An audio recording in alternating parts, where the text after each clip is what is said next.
pembelajaran tematik di kelas 6. Tema 1, selamatkan makhluk hidup. Subtema 3, pelestarian hewan dan tumbuhan. Pembelajaran kedua dan ketiga. Sebelum kita melaksanakan pembelajaran, alangkah baiknya kita melakukan ruhiyah time, yaitu zikir dan doa sebelum belajar, supaya kita diberikan kemudahan dan kelancaran dalam pembelajaran hari ini.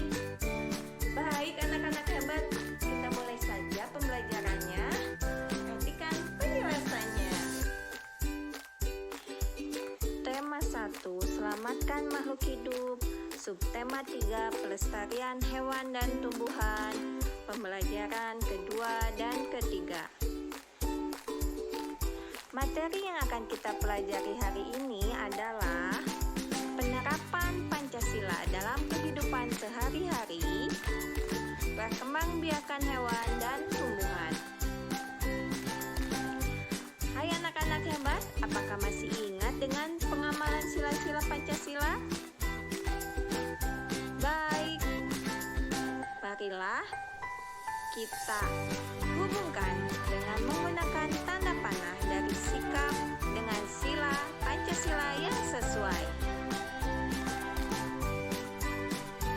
Penerapan sila-sila Pancasila selain kita terapkan dengan sesama manusia, kita juga terapkan dalam menyayangi hewan. Contohnya, melindungi dan merawat hewan sebagai tanda syukur kepada Tuhan Yang Maha Esa merupakan sila ke-1. Yang kedua, bangga terhadap hewan asli Indonesia merupakan sila ke-3. Melaksanakan kewajiban dan hak dalam merawat hewan merupakan sila ke-5. Dan menolong hewan merupakan sila ke-2.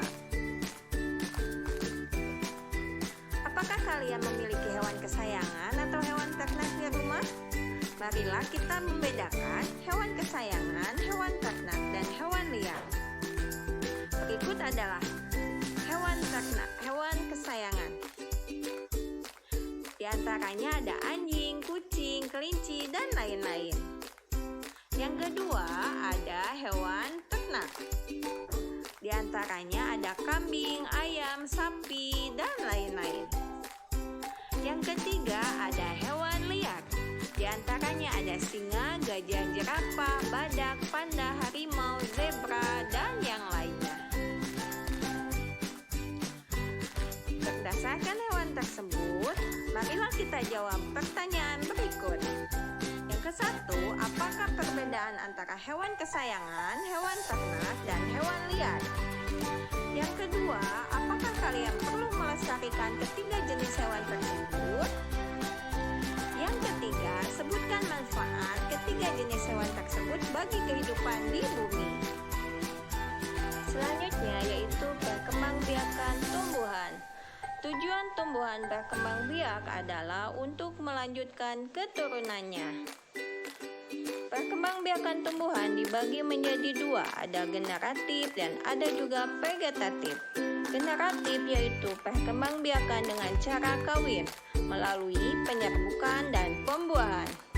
Vegetatif dibagi menjadi dua, yaitu vegetatif alami dan vegetatif buatan. Vegetatif alami seperti membelah diri, contohnya ganggang hijau. Spora, contohnya tumbuhan paku. Tunas, ada tunas akar, tunas batang, dan tunas daun. Kemudian ada umbi akar, umbi batang, dan umbi lapis. Selanjutnya dengan rizoma atau akar tinggal. Dan terakhir ada gragi atau stolon. Vegetatif buatan yaitu dengan cara stek, mencangkok, merunduk, kultur jaringan, okulasi, dan menyambung. Baik, tugasnya adalah apakah persamaan dan perbedaan perkembangbiakan generatif dan vegetatif pada tumbuhan? Analisislah dan tuliskan dalam bentuk diagram pen. Baik anak-anak hebat, terima kasih atas perhatiannya. Wassalamualaikum warahmatullahi wabarakatuh.